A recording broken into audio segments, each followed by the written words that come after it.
ಎಲ್ಲರಿಗೂ ನಮಸ್ಕಾರ. ರೂಪಾ ನಾಗರಾಜ್ ಯೂಟ್ಯೂಬ್ ಚಾನಲ್ಗೆ ತಮ್ಮೆಲ್ಲರಿಗೂ ಸ್ವಾಗತ. Mrs Arnav Suryavanshi episode 10. ವಿಪ್ಲವವಾಗಿ ನುಡಿಯುತ್ತಿದ್ದರು ಸಾಮ್ರಾಟ್. ಎಷ್ಟೆಂದರೂ ಮಗಳೆಂದರೆ ತಂದೆಗೆ ತುಸು ಹೆಚ್ಚು ಪ್ರೀತಿ. ಅಲ್ಲದೆ ಮಿಸ್ಟರ್ ಸಾಮ್ರಾಟ್ರಿಗೆ ಮಗಳೇ ಪ್ರಾಣ.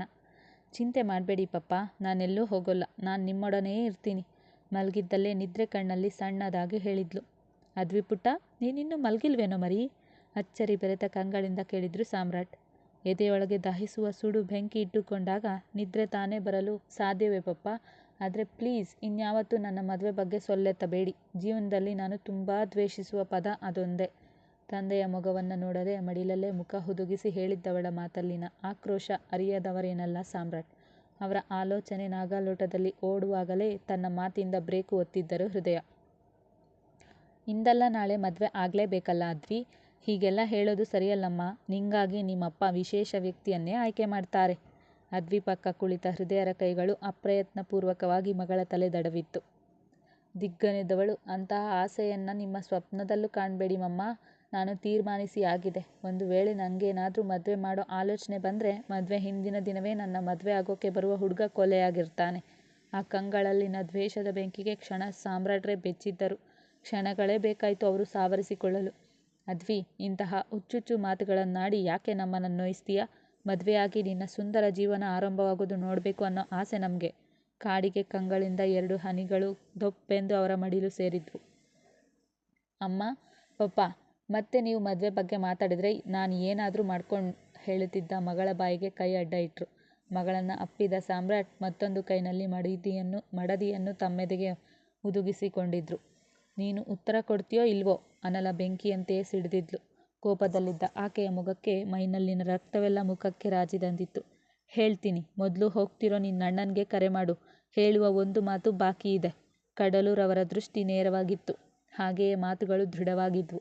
ಆಕೆ ಹೇಳಿದ 5-10 ಸೆಕೆಂಡಿಗೆ ಕರೆ ಮಾಡಿದ್ಲು ಅನಲ. ಹೇಳು ಅಮ್ಮು. ಮಾತಿನಲ್ಲಿ ಕಠಿಣತೆ ಕಂಡರೂ ಅದು ಇವಳ ವಿಷಯಕ್ಕಲ್ಲ ಎನ್ನುವುದು ಸ್ಪಷ್ಟ ಅರಿವಾಯಿತು ಅನಲಾಳಿಗೆ. ಆತನ ಕಠಿಣತೆಯಿಂದ ಆದಷ್ಟು ಮಾತನ್ನು ಮೃದುವಾಗಿಸಿಕೊಳ್ಳುವ ಪ್ರಯತ್ನದಲ್ಲೇ. ನಿನ್ನ ಗಾರ್ಗಿಯನ್ನು ಮರೆತುಬಿಡು ಆರ್ನ. ಇದು ನಾನು ಕೇವಲ ನಿನ್ನ ತಾಯಿಯಾಗಿ ಹೇಳ್ತಿಲ್ಲ, ಬದಲಾಗಿ ಒಬ್ಬ ಹೆಣ್ಣು ಹೆತ್ತವಳಾಗಿಯೂ ಹೇಳ್ತಿದ್ದೀನಿ. ಈಗವರ ಮಾತಿನಲ್ಲಿ ಗಾರ್ಗಿ ಎನ್ನುವ ಹುಡುಗಿಯ ಮೇಲಿನ ಕರುಣೆ ಮಾತ್ರ ಎದ್ದು ತೋರುತ್ತಿತ್ತು. ಅಮ್ಮ ಕರೆದ ಆತನ ಗಂಟಲು ಕಟ್ಟಿತ್ತು ಕ್ಷಣ. ಬೇರೆ ಏನೋ ವಿಷಯಕ್ಕೆ ಅಥವಾ ತನ್ನನ್ನು ಅಮ್ಮ ಮತ್ತೆ ಮನೆಗೆ ವಾಪಸ್ಸು ಕರೆಸುವ ಸಲುವಾಗಿ ಆಕೆ ಕರೆ ಮಾಡಿರಬಹುದೆಂದು ಬಗೆದು ಕರೆ ಸ್ವೀಕರಿಸಿದ್ದ.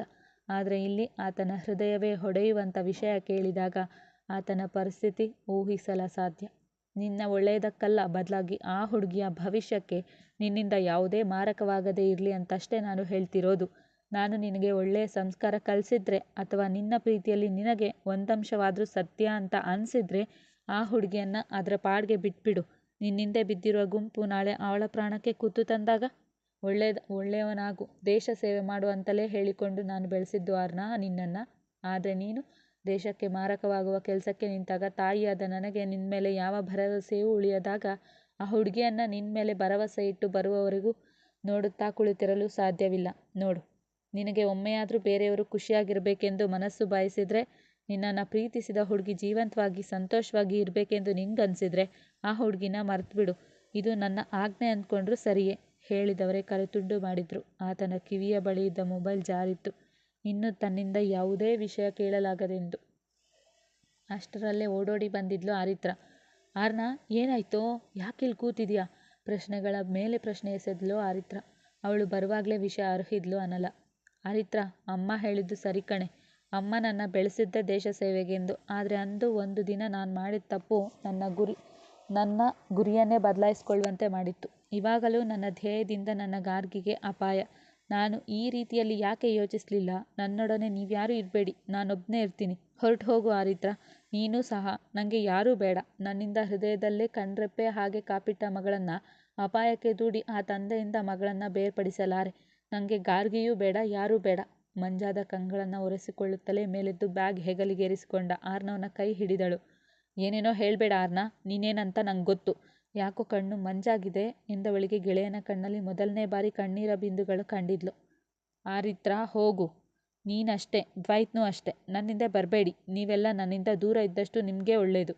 ಯಾರೂ ಬೇಡ ನನ್ನೊಂದಿಗೆ ಎಂದ ಆರ್ನವ್ ಆಕೆಯಿಂದ ತನ್ನ ಕೈ ಕೊಡವಿ ಬಿಡಿಸಿಕೊಂಡವ ಹೋಗಲು ಮುಂದಾದವನನ್ನು ಗಟ್ಟಿಯಾಗಿ ಅಪ್ಪಿಕೊಂಡಿದ್ಲು. ನೀನು ನನ್ನ ದೋಸ್ತ್ ಇಂತಹ ನೋವಲ್ಲಿರುವಾಗ ನಿನ್ನಿಂದ ದೂರ ಹೋಗುವ ಹೇಡಿಯಲ್ಲ ನಾನು.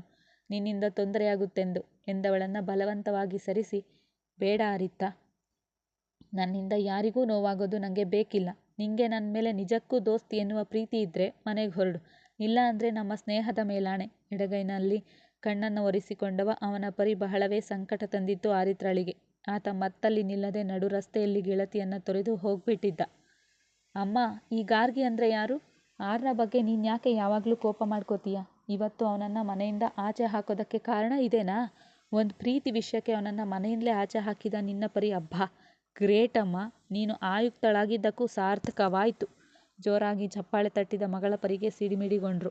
ಅಂತಹ ಕ್ಷುಲ್ಲಕ ಕಾರಣಕ್ಕೆ ಅವನನ್ನು ಮನೆಯಿಂದ ಹೊರ ಹಾಕುವಷ್ಟು ಮೂರ್ಖಳು ನಾನಲ್ಲ ಅನ್ನಲ್ಲ. ಆ ಹುಡುಗಿ ಯಾರಂತಲೂ ನನಗೆ ಗೊತ್ತಿಲ್ಲ. ಆದರೆ ಅವನ ಸೀಕ್ರೆಟ್ ಲವ್ ಬಗ್ಗೆ ನನಗೆ ಗೊತ್ತಾದದ್ದು ಮೊನ್ನೆ ಅಂಚೆ ಡಬ್ಬಿಗೆ ಪ್ರೇಮ ಪತ್ರಗಳನ್ನು ಹಾಕಲು ಹೋದವ ನನ್ನ ನೋಡಿ ವಾಪಸ್ ಬಂದಿದ್ದ. ಆ ನಂತರ ನಾನೇ ಅವನ ರೂಮ್ಗೆ ಹೋದಾಗ ಸಿಕ್ಕಿದ್ವು. ಇನ್ನು ಅವನನ್ನು ಮನೆಯಿಂದ ಹೊರಗಾಕಲು ಕಾರಣ ನೀವು ಹೋಗಿದ್ದ ಮಾಲ್ನಲ್ಲಿ ನಡೆದ ಘಟನೆಗೆ. ಅಲ್ಲಿ ನಿನಗೆ ಶೂಟ್ ಮಾಡಿದ ಸದ್ದು ಕೇಳಿಸಿರ್ಬೇಕಲ್ಲ. ಅದು ಬೇರೆ ಯಾರಲ್ಲ, ನೀನು ವಹಿಸ್ಕೊಂಡು ಮಾತನಾಡುವ ನಿನ್ನಣ್ಣ ಮಾಡಿದ ಕೆಲಸ, ಹೇಳುತ್ತಿದ್ರು ಹೃದಯ. ತೆರೆದ ಬಾಗಿಲಿನಿಂದ ನುಗ್ಗಿ ಬಂದಿದ್ರು ಅಗ್ನಿ. ಅವರಿಗೆ ಅದ್ವೈತ್ ವಿಷಯ ಮುಟ್ಟಿಸಿದ್ದ ಬಂದ ತಕ್ಷಣ. ಸಾಕು ಕಡಲು, ಇಂದು ಸರಿ ಹೋಗ್ತೀಯಾ ನಾಳೆ ಸರಿ ಹೋಗ್ತೀಯಾ ಅಂತ ಕಾದಿದ್ದೇ ಬಂತು. ಆದರೆ ಆರ್ನ ವಿಷಯದಲ್ಲಿ ನಿನ್ನ ನಿಲುವು ಬದಲಾಗುವುದೇ ಇಲ್ಲ. ಇಂದು ಅವನನ್ನು ಮನೆಯಿಂದ ಆಚೆ ಹಾಕುವ ಪ್ರಮೇಯವೇನಿತ್ತು? ನನ್ನ ಮನಸ್ಸಿಗೆ ಇಂದು ನೀನು ಬಹುದೊಡ್ಡ ವಾಸಿಯಾಗದ ಗಾಯ ಮಾಡಿದೆ. ಅವನದ್ದು ತಪ್ಪಾದರೂ ಏನು? ಅವನು ಅಲ್ಲಿ ಶೂಟ್ ಮಾಡಿರೋದು ನಿಜವೇ ಆದರೂ ಅಲ್ಲಿನವರು ದೇಶದ್ರೋಹಿಗಳೇ ಹೊರತು ದೇಶ ಪ್ರೇಮಿಗಳಲ್ಲ. ನಿನ್ನ ಮಗ, ಹೋ ಸಾರಿ, ಅವನು ನಿನ್ನ ಮಗನಲ್ಲ, ನನ್ನ ಮಗ ಮಾತ್ರ. ನನ್ನ ಮಗನಿಂದಲೇ ಅಷ್ಟು ಜನ ಬದುಕೊಳ್ಳುವುದು, ಅವರವರ ಗೂಡು ಸೇರಿಕೊಳ್ಳುವಂತಾದದ್ದು. ನನ್ನ ಮಗ ಅದೇನು ಕೆಲಸ ಮಾಡ್ತಿದ್ದಾನೆ ಅನ್ನೋ ಅರಿವು ನನಗೂ ಇಲ್ಲ. ಆದರೆ ಖಂಡಿತ ಅವನು ಉತ್ತಮವಾದ ಮತ್ತು ನನ್ನ ತಲೆ ತಗ್ಗಿಸುವ ಕೆಲಸ ಯಾವತ್ತೂ ಮಾಡೋಲ್ಲ. ನನ್ನ ಮಗನಿಗೆ ಈ ಮನೆಯಲ್ಲಿ ಸ್ಥಾನವಿಲ್ಲ ಅಂದಮೇಲೆ ನನಗಂತೂ ಇದು ನರ್ಕಕ್ಕೆ ಸಮವಾಯಿತು. ನನ್ನ ಜೀವವಾಗಿದ್ದ ನನ್ನ ಹೆಂಡತಿಯಿಂದ ಇಂಥದ್ದೊಂದು ಸನ್ನಿವೇಶ ನಾನು ಎದುರಿಸುವೆ ಎನ್ನುವ ಕಲ್ಪನೆಯೂ ನನಗಿರಲಿಲ್ಲ. ಇಂದು ನನ್ನ ಮನಸ್ಸು ನುಚ್ಚು ನೂರಾಯಿತು ಕಡಲು, ಅಬ್ಬರಿಸಿದ್ದರು ಅಗ್ನಿ. ಮುಂದುವರೆಯುವುದು. ಎಲ್ಲರಿಗೂ ಧನ್ಯವಾದಗಳು. ಕತೆ ಹೇಗೆ ಬರ್ತಿದೆ ಅನ್ನೋದನ್ನು ತಪ್ಪದೆ ನಿಮ್ಮ ಕಮೆಂಟ್ ಮೂಲಕ ತಿಳಿಸಿ. ಲೈಕ್ ಮಾಡಿ, ಶೇರ್ ಮಾಡಿ. ಮತ್ತೊಮ್ಮೆ ಎಲ್ರಿಗೂ ಧನ್ಯವಾದ.